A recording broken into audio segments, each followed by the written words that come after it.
Jornalismo. O escândalo da Vaza Jato continua e se parece cada vez mais com Chernobyl. É um enorme vazamento que o governo nega, mas cujo cheiro já pode ser sentido num raio de 3.000 quilômetros.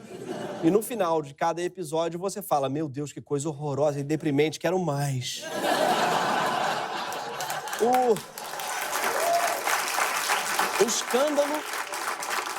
O escândalo abriu duas crises. Uma delas é jurídica e suscita várias questões. O que pode ou não pode um juiz? O que pode ou não pode a Lava Jato?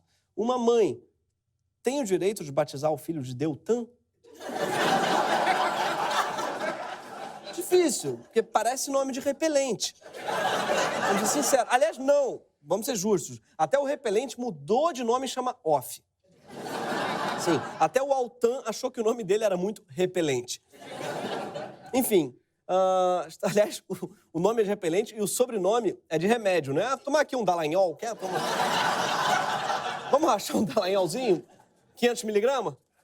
Enfim, a gente está numa crise aí que colocou o Brasil discutindo quais as atribuições de um juiz. E a gente falou sobre essa crise na semana passada. Mas, sempre que um furo de reportagem atinge em cheio um governo, o que acontece? O governo tenta transformar uma crise que é política num problema da mídia e tenta blindar políticos culpando os jornalistas. E foi assim que os vazamentos abriram uma segunda crise, uma crise jornalística. E é sobre ela que a gente vai falar, porque é uma crise que levanta a questão dos limites de um veículo, o que pode ou não pode fazer um repórter. O Brasil está discutindo o que é e o que não é jornalismo, que é uma pergunta que a gente também fez quando o Caetano Veloso estacionou seu carro no Leblon.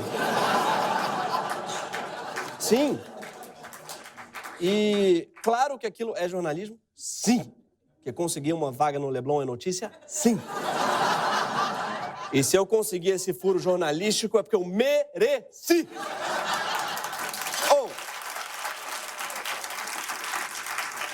É sempre preocupante quando políticos atacam jornalistas que estão fazendo o seu trabalho.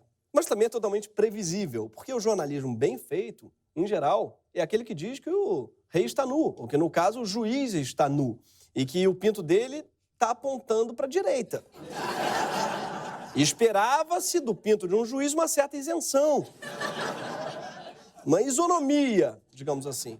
Mas o mais preocupante, tá, é que no escândalo da Vaza Jato, não tem só político demonizando jornalista. Tem muito jornalista difamando o Intercept e transformando o veículo que publicou as mensagens na própria notícia. Ele acaba de invadir de uma maneira torpe a privacidade das pessoas. Ele entrou, porque imagine as informações que ele tem sobre questões que não tem nada a ver com Lava Jato. O Moro conversou com os procuradores. Até hoje, a grande imprensa, os meios de comunicação, caíram nessa lorota da esquerda americana, que é a esquerda mais idiota que existe no mundo. Violação encomendada de celulares por hackers, foi sob encomenda, né? Porque dá trabalho e custa dinheiro, né? Alguém pagou tudo isso. E mais, né? Esse tipo de criminoso ainda faz ameaça, né? Como chantagem, faz ameaça dizendo, olha, nós temos mais, vocês se comportem porque nós temos mais, né? Como se a nação ainda quisesse ver mais isso. Olha, eu quero, desculpa. Assim, realmente, tem reportagens, e nisso o Alexandre Garcia tem razão, tem reportagens que a nação não quer mais ver. Reportagem sobre atrasado do Enem, Olodum no intervalo da Copa. Primeiro bebê do ano, já chegou ovo de Páscoa no mercado, foda-se. Conheço a trajetória do Gari Sorriso, já conheço, já vi várias vezes. Está nevando em São Joaquim. Todo ano, sim. A mesma árvorezinha com a neve em cima, tá lá, eu espero que seja imagem de arquivo, não mandem repórter puta que pariu pra cobrir isso. Mas tem reportagens que a nação quer ver mais, sim. Sobretudo se ela envolver um juiz blindando o ex-presidente, um assessor dando show de sensatez e um procurador falando top. A gente quer ver isso daí. Mas não é a primeira vez que o Alexandre Garcia passa pano para um governo impopular e autoritário. Sim, ele foi porta-voz do presidente Figueiredo durante a ditadura militar e protagonizou pérolas como essa entrevista com seu antigo patrão. Então eu escrevi uma carta para o presidente e ele me respondeu com esse cartão. Meu caro Alexandre, estou muito alegre com a sua carta. Venha me visitar como amigo e não tenha receio de se portar como jornalista. Isso me encorajou a pedir uma entrevista ao presidente. Como é que o senhor está hoje, física e espiritualmente? Olha, fisicamente eu não estou muito bem, porque ainda estou com a perna meio boba. Como é que o senhor tá, hein? Além de gato. Perna boba nada, sua perna inteligente é a beça. Namore alguém que te olha como o Alexandre Garcia olha para uma autoridade. E você pode pensar, mas ele tinha que fazer essa entrevista, ele era porta-voz do governo, tinha obrigação de puxar o saco. Só que não, nessa época ele já tinha sido demitido. Inclusive, ele foi demitido porque tirou fotos de cueca deitado na cama, falando no telefone para a revista masculina Ele e Ela. E o título da matéria era O Porta-Voz da Abertura. E na entrevista ele dizia, sobre a cama em que tirou as fotos, é aqui que eu abato as minhas lebres. Sim. Abater lebre é muito gíria de quem não abate muita lebre não, Alexandre. Nem lobo, desculpa. Eu não sei o que a nação quer ver ou não, Alexandre, mas você de cueca batendo lebre é a definição do que a nação não quer ver, Alexandre. Muito obrigado, mas a nação não quer mais disso. Mas não foi só o suposto abatedor de lebre que criticou Glenn Greenwald, o editor do Intercept. Felipe Moura Brasil classificou o trabalho de Glenn de, aspas, suposto jornalismo. Vai lembrar que o Felipe é diretor de jornalismo da Jovem Pan. E pronto, a piada era essa mesmo. Tá bom. Não tem o que dizer. Já o antagonista chamou o Greenwald de cúmplice de hacker travestido de jornalista. Sim, cúmplice de hacker travestido de jornalista. Que é tipo o pior participante de RuPaul's Drag Race que já existiu. Antagonista sashay away. Detalhe, em abril, o ministro do STF, Alexandre de Moraes, censurou uma matéria do antagonista em que eles vazavam uma parte da delação de Marcelo Odebrecht. E adivinha quem saiu em favor deles? O Intercept, que publicou na íntegra a matéria censurada, exaltando a defesa da liberdade de imprensa. Antagonista, ingrata, quem planta sacanagem colhe solidão.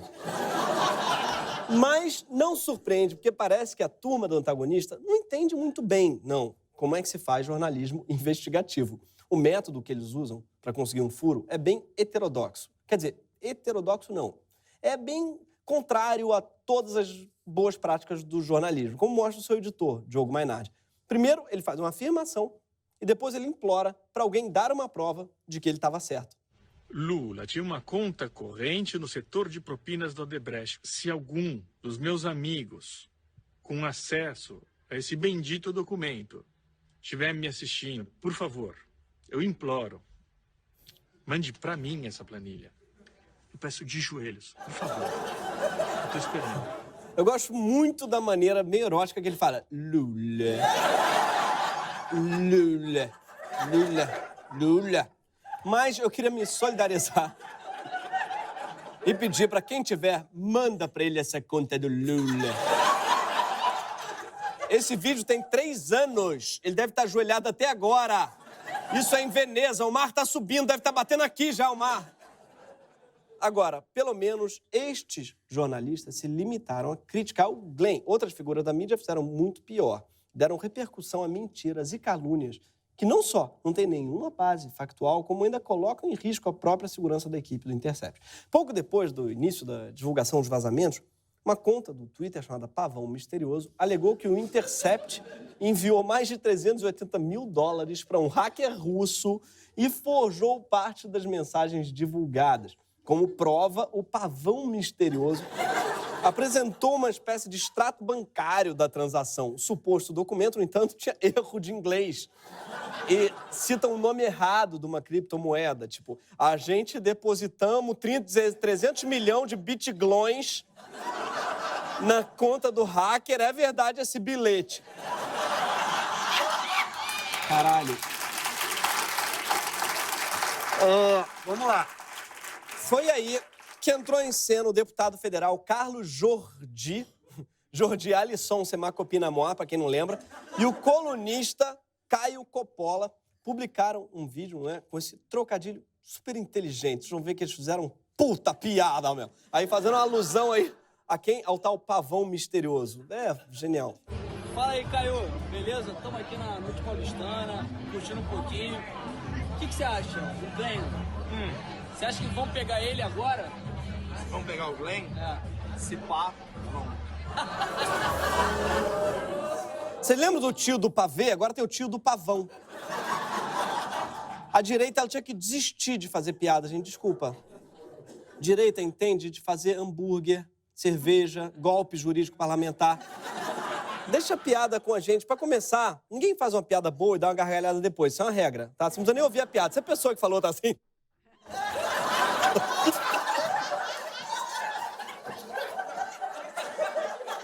Não tem graça, entendeu? Você pode botar no mudo. Se a pessoa tá assim...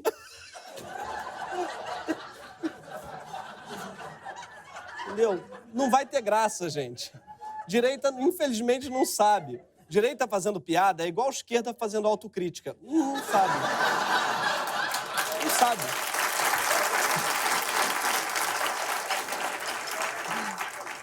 Ao dar vazão a esse tipo de mentira, jornalistas, o que eles estão fazendo? Estão, mais uma vez, fazendo o jogo dos políticos e não do interesse público. Não à toa, quem também fez alusão à farsa iniciada pelo pavão misterioso foi o próprio presidente da República. Este pessoal daquele casal, né? Aquele casal lá, um deles, inclusive, teve detido na Inglaterra há pouco tempo por espionagem. O outro aqui tem suspeita de vender o mandato. E a outra menina, namorada de outro, está lá fora do Brasil. O casal lá a que se refere o presidente é Glenn Greenwald e o deputado federal, o David Miranda. A menina é o ex-deputado Jean Willis. E é isso que a gente queria dizer sobre humor de direita, entendeu? Para ele é engraçado chamar um homem de menina, é o conceito de piada. Cala a boca, vai fazer um hambúrguer, Bolsonaro. Sem leite condensado, por gentileza, tá? Ao se alinhar ao discurso do governo e atacar jornalistas, os profissionais da imprensa colocaram em risco ao menos duas garantias que sociedades democráticas devem dar a seus jornalistas. E a primeira delas é a garantia de segurança física, financeira e psíquica. E nisso a gente está falando muito. Um jornalista é assassinado a cada 4 dias no mundo. Nesse momento, 60 são reféns de organizações consideradas terroristas e 348 estão detidos por alguma razão relacionada ao exercício da profissão, segundo o levantamento da Unesco. Mas e o Brasil? O Brasil é o 6º país mais perigoso do mundo para jornalistas. Isso vem piorando e muito. Só em 2018, as ameaças ao exercício da profissão aumentaram 30% no Brasil. E, segundo a pesquisa, quem mais ameaça, agride e intimida jornalistas são justamente os agentes do Estado, políticos e policiais. E a gente ainda não mencionou outros problemas da profissão, como ter o texto mudado pelo editor, bandejão intragável e uma escala de plantões que obriga os jornalistas a só se casarem entre si. Sim. Jornalista só se reproduz em cativeiro, gente. Essa é uma verdade aí.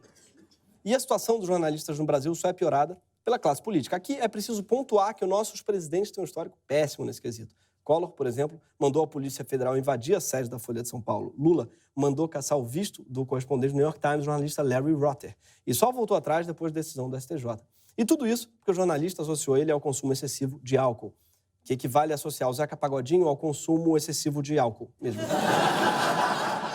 Mas nada se compara ao que o governo Bolsonaro está fazendo. Porque a posse de Bolsonaro já dava o tom de como seria a relação do presidente eleito com a imprensa. A assessoria do Palácio do Planalto avisou aos jornalistas que foram cobrir a posse de que a cerimônia seria um evento, aspas, diferenciado. E de fato foi diferenciado. Não teve nem comida, nem água e nem cadeiras para quem estava reportando o evento. O que aparentemente fez o pessoal da Rede TV se sentir em casa. Os assessores do Bolsonaro também obrigaram os jornalistas a chegar mais de 6 horas antes do evento e pediram que eles não fizessem movimentos bruscos com câmeras e celulares, correndo riscos de levarem um tiro de sniper. Sim, falaram isso para eles. Não bastasse a chuva de perdigoto toda vez que o Bolsonaro fala Brasil acima de tudo! A nação não tem mais fazer uma... Mas Bolsonaro não parou por aí. Ele também colaborou para que jornalistas fossem colocados em risco de vida. Glenn Greenwald não foi a primeira vítima dessa mistura de ira presidencial com mentiras perigosas.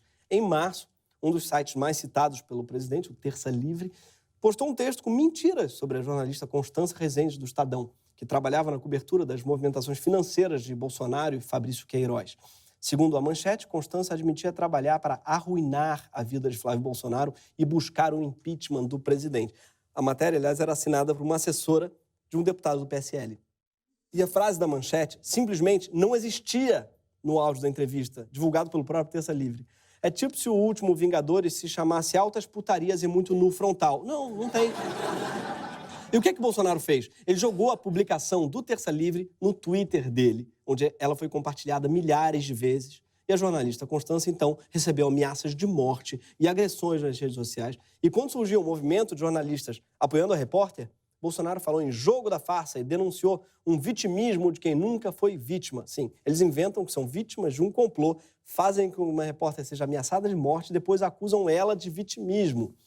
E eles são vítimas. Igual o Flávio Bolsonaro foi vítima de 48 depósitos de Queiroz. É isso. A garantia de segurança dos jornalistas inclui também a garantia de que eles possam fazer o seu trabalho livre de pressões políticas. Não dá para a gente aceitar que políticos peçam a cabeça de profissionais da imprensa, independente das suas posições. Só essa semana, Paulo Henrique Amorim foi afastado do Domingo Espetacular pela Record, depois de ter criticado Sérgio Moro e Bolsonaro. Marco Antônio Villa, um dos comentaristas mais antipetistas da Jovem Pan, saiu da emissora por ter criticado manifestantes bolsonaristas. E Luciano Hang, o velho da van, ele está usando seu poder de anunciante para pedir a cabeça de Raquel Sherazade ao SBT. O que talvez nem seja necessário, porque tudo indica que o Silvio Santos está desmontando o departamento de jornalismo do seu canal. E não é de hoje que o SBT passa vergonha quando o assunto é jornalismo. Confiante e otimista, o nosso presidente administra com seriedade e trabalho o Plano Real. Plano este que dará ao povo brasileiro dias de prosperidade e a vitória sobre todos os obstáculos que há muito tempo o Brasil enfrenta. Para você que sempre quis saber como é que é o telejornal na Coreia do Norte. Sim. Mas, para além de evitar que jornalistas levem tiros de sniper e sejam demitidos por fazer seu trabalho, a segunda garantia que a gente precisa dar a eles é ainda mais importante. E é justamente ela que está sendo questionada na esteira da Vaza Jato. É a garantia de sigilo da fonte. A matéria-prima para um jornalista são as suas fontes. Claro que também tem jornalista que primeiro inventa um fato, depois pede de joelhos que alguém o confirme. Isso existe. Mas quando as fontes existem, a proteção delas é um ponto crucial para o repórter. Uma fonte pode perfeitamente pedir anonimato e é papel do repórter zelar por isso acima de tudo. Imaginem se, de repente, a gente entrasse numa cruzada para tentar descobrir as fontes de todos os repórteres. Como é que eles vão fazer para trabalhar? Eles vão ter que ajoelhar em Veneza? Nem todo mundo tem condições disso. O Glenn Greenwald explicou muito bem nesse tweet dele. Não há um só país no mundo democrático em que os jornalistas entreguem seu material jornalístico à polícia ou aos tribunais para inspeção antes de publicar, como o Moro exige. A própria história do jornalismo seria bem diferente se não houvesse pessoas corajosas denunciando escândalos como o Watergate ou os casos de corrupção na FIFA. As fontes anônimas, ou whistleblowers, são cada vez mais vistas como uma ferramenta importante no combate à corrupção e ao abuso de poder. Hoje, 40% das denúncias de fraude e corrupção no mundo são reveladas por whistleblowers, que em português literalmente seria assopradores de apito, mas no popular conhecido como o famoso X9. Mas, ao contrário do que diz o funk, flores no X9 da cabeça aos pés, nesse caso. Por isso, flores no X9. Essa semana, por exemplo, o Washington Post revelou que o governo americano estava coletando, sem que fosse de conhecimento público, informações de todas as pessoas que cruzavam a fronteira com o México, incluindo fotos de seus rostos, placas de seus veículos e o horário de seus movimentos. Isso é muito Black Mirror. Ou, como dizem os mexicanos, esto é mucho perro negro. O furo do Washington Post aconteceu quase 3 anos depois de outro vazamento que só foi possível graças à ação de hackers. Os Panama Papers, que revelaram inúmeros casos de fraude, evasão fiscal e lavagem de dinheiro. A partir da ação de uma empresa do Panamá com operações no Brasil, a Mossack Fonseca, que eles conseguiram tudo isso. Pela mesma lógica, a Vaza Jato tinha muito que chamar Paraná Papers, né? O inimigo agora é top. A importância dos whistleblowers é tanta no mundo que vários países têm pensado seriamente sobre como dar proteção extra a essas fontes. E quem pode explicar isso melhor pra gente é o próprio Deltan Dallagnol. Em uma das conversas divulgadas pelo Intercept, os procuradores da Lava Jato discutem o direito de jornalistas vazarem informações obtidas ilegalmente. O veredito é de Deltan. Aspas. Jornalista que vaza não comete crime. Fecha aspas, ele falou. Eu não resumiria melhor do que você, Deltan, a gente concorda. 100%. Nesse momento, tramitam no Congresso alguns projetos de lei que visam resguardar o cidadão que coopera com o interesse público relatando irregularidades. O mais famoso é justamente o pacote anticrime. De quem? De Sérgio Moro. De quem? Sérgio Moro. De quem? O projeto, ele quer criar a figura do, aspas, denunciante do bem. E sabe quem foi o denunciante do bem? O denunciante do Glenn. Se o pacote do Moro for aprovado, o sujeito que vazou as conversas dele vai poder receber proteção, vai ter sua identidade preservada e até mesmo receber recompensa financeira. Ou, como diria Deltan, ele vai ser um whistleblower. Whistleblowing é um tesão. Em São Paulo, inclusive, parece que vão abrir uma whistlebloweria. O que fica claro na reação de muitos jornalistas e políticos aos vazamentos publicados no Intercept é que as garantias básicas que a sociedade deve dar para a existência do jornalismo investigativo estão mais ameaçadas do que nunca. E o mais curioso de ver profissionais da imprensa defendendo esse absurdo é que eles não parecem perceber que, ao fazê-lo, eles estão cavando a própria cova. E defendendo um regime que sequer acha que a imprensa deveria existir. Sem mentiras, sem fake news, sem Folha de São Paulo! Nós ganharemos essa guerra! Queremos a imprensa livre, mas com responsabilidade. A Folha de São Paulo é o maior fake news do Brasil. Vocês não terão mais verba publicitária do governo. Imprensa livre, parabéns! Imprensa vendida, meus pêsames! Ele diz que é contra a imprensa vendida, mas compra a imprensa para falar bem da reforma da Previdência. Ele diz que a Folha de São Paulo é o maior fake news do Brasil, mas compartilha as mentiras do Pavão Misterioso e do Terça Livre. Ele diz que quer uma imprensa com responsabilidade, mas o que ele quer é uma imprensa que concorde com ele. Só que o nome disso não é imprensa, é propaganda. Coisa que se quer é novidade. O Alexandre Garcia já fazia isso nos anos 70, before it was cool. Mas, do que criticar a mídia, o Bolsonaro está tentando tornar qualquer mediação desnecessária. Como se a imprensa fosse um filtro que distorce a realidade. Só que isso é perigoso. E mentiroso também. Porque uma comunicação direta entre um presidente e o povo não é mais real. A mediação do jornalismo, quando bem feita, não é um filtro, mas uma forma de tirar o filtro dos interesses dos políticos, das omissões, das mentiras que o poder sempre conta. E traduzir o que o poder está falando com mais clareza, mais contexto, mais checagem. Quando um presidente tenta desmerecer isso, ele está tentando te enganar. E quando o jornalista condena um veículo e tenta convencer o público que um furo de reportagem importante, como o do Intercept, é de alguma forma criminoso, das duas uma. Ou o jornalista não é jornalista, ou é burro demais e está acabando com o próprio ganha-pão. Esse foi o Greg News, gente. E agora a gente vai passar um mês de férias fora do ar, porque esse primeiro semestre ele foi intenso, a gente precisa de um descanso. Mas será que nós vamos voltar? Se pá, vamos! E olha, eu queria pedir antes uma coisa, viu, para os amigos aí do Intercept, eu vou ajoelhar, viu, para pedir de joelhos, continua vazando, viu? Continua vazando. E se tiver alguma coisa sobre a relação da imprensa com a Lava Jato, vaza, porque, não sei, tá com cara de que tem.